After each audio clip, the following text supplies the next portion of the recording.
how to manage the MCP servers in Google Antigravity. So hey guys, welcome to this tutorial. In this tutorial I'll show you how you can manage your MCP servers in the Google Antigravity. So as here you can see, we are currently in the Google Antigravity and I'll show you how you can manage the MCP servers here. So in order to manage the MCP servers, you will first need to open up your agent panel.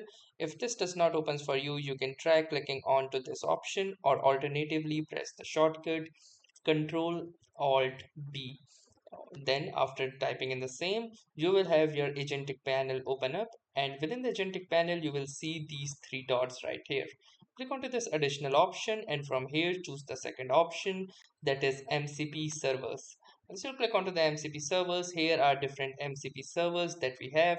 You can easily search for any particular MCP servers that you have. So for example, we have this MCP server by the name Cloud Run.